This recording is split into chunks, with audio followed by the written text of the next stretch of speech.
Minister and the People's National Party PNP President Portia Simpson-Miller has given leader of the opposition, JLP Andrew Holness, until Saturday to apologize for a defamatory statement he made reportedly during an interview on nomination day. In a letter directed to Mr. Holness, attorney for Mrs. Simpson-Miller, Bert Samuels, makes several demands regarding the nature of this apology. In the letter, we demanded an apology.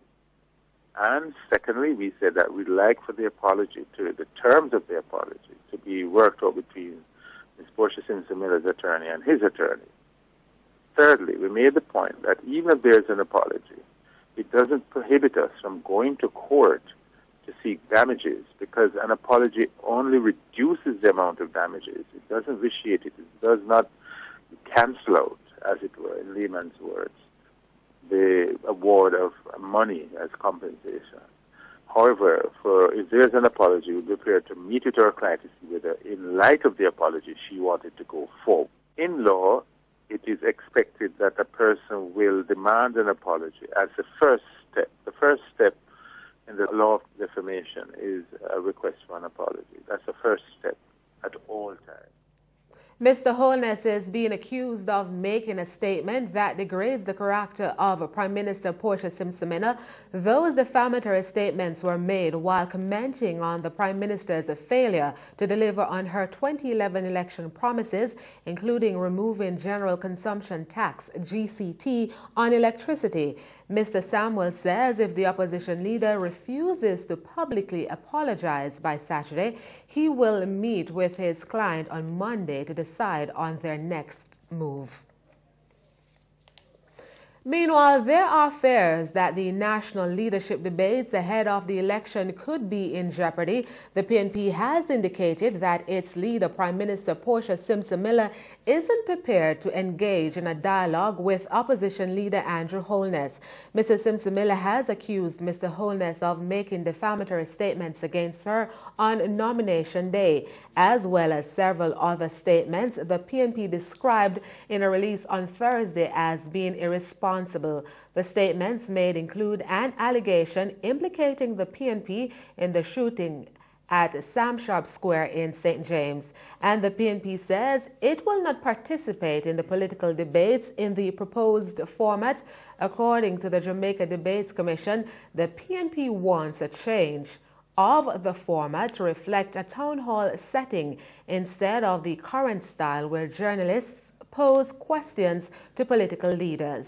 But the Commission says due to the time constraints, it is difficult to grant that request. PNP spokesperson Delana Franklin says the party will explain its stance at an election press conference on Friday. Now, on Thursday, the opposition Jamaica Labour Party, JLP, provided an explanation of their 10-point plan to move the nation from poverty to prosperity should they be elected to the office on February 25. The plan will see the removal of personal income tax and the reformation of numerous ministries and state-owned boards. One of the topics addressed at the press conference was the need for a leadership debate amid the uncertainty of Prime Minister Portia Simpson-Miller's participation. The JLP's Darrell Vaz says the debates will take place one way or another. Here, as a government in waiting, anxiously awaiting for the opportunity to debate so that the People's National Party can provide to the nation their Step Up the Progress plan, while we can move and show our poverty to prosperity plan. And I can indicate that we are in receipt of a letter sent to the chairman of the Debates Commission this afternoon. They have indicated that for more than one reason, they are not prepared to participate in a debate. And I ask you therefore, and commit that the Labour Party, government in waiting, stands ready to debate alone with the podium empty beside us, because we have a message and we have a plan to share with Jamaica, and that should not be denied, because, as they always say, you can run, but you cannot hide. Still on the political scene in Jamaica, candidates contesting the February 25 general election have started signing copies of the Political Code of Conduct. Prime Minister and leader of the ruling People's National Party, PNP, Mrs. Portia Simpson-Miller, along with opposition leader Andrew Holness, signed the document at a ceremony at Emancipation Park on Thursday in New Kingston. Mrs. Simpson-Miller was the first to arrive. Both leaders signed in the presence of political ombudsman Donna Parchment Brown.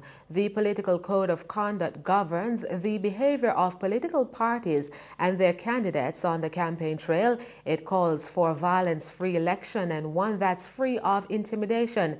Candidates in Kingston and St. Andrew, Manchester, Clarendon, Portland, and Trelawney are among those who signed on Tuesday. Candidates in other parishes will sign on Friday and on Saturday.